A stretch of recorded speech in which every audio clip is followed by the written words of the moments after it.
Welcome to the finale. It's time to tie up some loose ends like, what is ATB Wait Tricking, which I mentioned way earlier on in the first video, as well as looking into why we've been doing all of Namingway's side quests over the course of the speedrun, so look forward to those. Continuing on from last time, we'll try to get the crystals back, but unfortunately it's been booby-trapped, so we'll steal an enemy ship and return to the Dwarf King who asks us to get the last crystal and hide it before Golbez can steal it. Before we go though, we'll be taking a quick little detour to the home of the Eidolons, the Fey March. Inside the dungeon, we also grab the Poison Axe and an optional Kiku Ichimonji. Once we reach the Fey March, we'll go to the inn to buy 3 lunar curtains, 3 Hermes sandals, and 2 pockets of ciders. We'll also go talk to Namingway, who has now become Lovingway, the romantic, who has now started dating another woman. He also asked us who we're in love with, so I just went with period because I'm so creative. On the way out of the Fey March, we grab the elixir in one of the chests and then leave as we head to the sealed cave for the final crystal. Along the way, there are 3 scripted trapdoor encounters. In the past, these fights were horrible because we had to throw shurikens with edge and then had a berserked Cain kill them. But now we can just have Rydia toss a light curtain on herself to get reflect and reflect back the door's 9th dimension, which is a guaranteed insta-kill for a quick and consistent fight. We give Rydia the experience from all 3 doors to get her to level 40, which is exactly what she needs to learn the bard song Haste March. We'll now bring Cecil, Cain, and Rosa back to life and leave poor Edge dead, then teach Rydia bard song and Cain adrenaline. We'll also equip Cain with a Poison Axe, which is a very powerful weapon.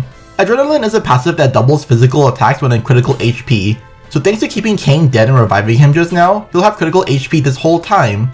As for Haste March, this song makes ATB faster for the entire party and even stacks with haste. I don't know exactly how this skill works, but the difference between having Haste March and not having Haste March is huge. The next boss is the Demon Wall, and unlike other bosses, this one doesn't actually attack until it reaches the party. We'll do our usual setup of Cry plus Slow at the start, as well as having Cain use both a Hermes Sandal for haste and a Box of Cider for Berserk, which boosts physical damage by another 50% in exchange for only using attack. Rydia will also use Haste March, which locks her out of any other actions until she stops. If we go in with just haste and slow, Cain can only get 1 attack for each time Demon Wall gets closer, which means we'll need to waste time having Edge Throw and Rydia casting magic to make sure Demon Wall doesn't reach the party.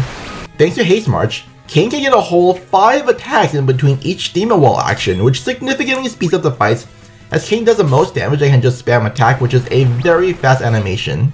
I mentioned this at the start of the series, but one of the reasons we play on wait mode is because of a thing called ATB Wait Tricking. While a menu like the item menu is open, time completely stops outside of animations playing. When an ally attacks, time completely pauses, so it's no different than if you had a menu open. So if you just wait for an ally to start attacking and then select a skill during this animation, you basically lose no time selecting a skill. Meanwhile, time still moves while an enemy is attacking, so in this case, time continues to flow while Demon Wall is moving. While this doesn't mean much normally, as Demon Wall's ATB is also paused since it's already full, there is one other thing that is affected by time, and those are buffs and debuffs. While Demon Wall's animation is playing, Rydia's Haste March is slowly running out, and it's doing so while no one's ATB is increasing either, so it's a total waste. If we just do nothing on Demon Wall's turns, Rydia's Haste March will run out before the fight ends, which isn't ideal. But opening a menu every time Demon Wall acts while Cain has full ATB means we can extend it for a much longer time. This is just one application of ATB Wait Tricking. It has played a small part for a handful of fights earlier on, but it was much more subtle. We'll have one more example at the end that's a much more drastic difference than just a buff running out. After taking down the wall, we'll unequip all of Cain's stuff for reasons, totally nothing special, and then we'll escape the dungeon. Unfortunately, due to reasons, we also can't cast teleport to leave, so we'll have to navigate out of the dungeon all the way back to the entrance where Golbez brainwashes Cain again and makes him steal a crystal for him. So we'll go talk to the Dwarven King who tells us about the legend of Mysidia. So we'll go all the way back to Mysidia where the Elder prays to bring out a giant spaceship called the Lunar Whale, which we can use to travel to the moon. Before we go though, we'll also go back to Mysidia where we'll meet Lovingway, who now has become Weddingway the groom-to-be. Because he's actually getting married? And to a human? Girl, I could do much better than that. I'm sure you can find a lovely white mage or a black mage around these parts. Once we're done with Weddingway, we'll ride the Lunar Whale all the way to the moon where we take a quick little detour to the Hummingway abode where we find a whole bunch of Namingways. In the corner, we'll pick up his level lust augment. This isn't useful, by the way. We're picking this up because, as I mentioned much earlier on, particle effects scramble RNG, and we'll be RNG manipulating one last time for the run. If we go down, we'll find the actual Weddingway and his wife.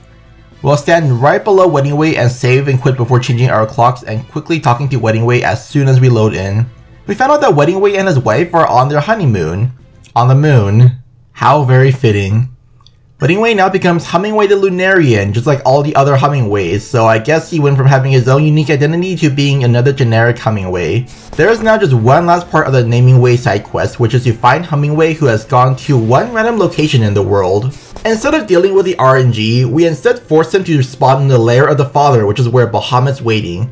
So we'll fly over and find Hummingway in this hidden area here where he has now become Going My Way, the free spirit, and he's traveling around the world. He thanks us for all the help and gives us a safe travel augment, which is why we spent all the time dealing with all his shenanigans and getting that stupid rainbow pudding for him. We'll give safe travel to Cecil, and now we no longer have any more random encounters for the rest of the game. Woohoo! Even though the side quest took so long, on top of the fact that we're really only using it for 2 dungeons, the encounter rates for the endgame are so atrociously bad due to being so underleveled that does end up saving time. Plus, it makes the endgame significantly more consistent as we no longer have to deal with all the random time losses from encounters. Also, the extra detour we took to the Fey Marsh gave us the Poison Axe and Luna Curtains, which saved a good chunk of time as well. Now we can finally go to the Crystal Palace and meet Fusoya, who reveals that he's actually Cecil's uncle. So we'll bring Uncle Fusoya with us down to the blue planet where we discover the fully awakened Babel monster. Here to help us are all our friends, the dwarves, the sylphs whom we've never actually met. Oh hey, it's Yang, he's still alive. And look, the kids have been unpetrified as well. Everyone's alive after all, no one died. No one at all. Not a single person. Inside Babel, we'll also get some X potions for completing a tiny map, a Fuma Shuriken, and 2 elixirs. We'll then find the 4 Archfiends who have come back to life thanks to Zeromus, and now they finally decided to work together and defeat us with the power of friendship. Unfortunately for them, we also have the power of friendship, so we'll be the ones to take them down. Now, the 4 Archfiends are all stronger than ever, having 25,000 whole HP per boss, and even though they say they're working together, they're really just fighting us one by one, going in order of when we fought them. Of course, we have reverse applied to the party, which we surprisingly haven't seen in a while, so there's practically no risk to dying. Though this is still one of the hardest fights to do in the run, just because of how much stuff you need to do. Starting off, Skarmy is one of the tamer bosses, while Cagnazzo is still a massive troll, so we'll be using Skarmy's face to set up for Cagnazzo. Skarmy is still undead, so we can kill him in just 3 elixir tosses, but in between them, we'll have Rydia toss a Hermes Sandal on herself, while Cecil and Rosa start twin casting. Fusoya will start up Blizzaga partway through the twin cast, and Edge will toss a last elixir afterwards. We'll then hit Cagnazzo with a triple combo of Ultima, Blizzaga, Shiva, and a Fuma Shuriken throw from Edge to instantly knock him out without giving him a single action. Now onto Barbarisha. She'll go into her tornado form on her first turn, which, unlike before, we no longer have Kane to remove it for us, so she'll be permanently immune to physical attacks. Rosa and Cecil will do the usual slow plus cry combo, and before Barbarisha can transform, and if we're fast enough, we can have Edge throw a Shuriken at her, which will be his only chance to attack. Unfortunately, the timing is very tight and depends on whether Cagnazzo got a counter or not. Once Barbarisha goes into tornado form, she changes her weakness to include Holy. We'll have Fusoya cast 1 Holy while Rydia gets a double Bluff Dragon cast to end the phase. Now onto the final phase.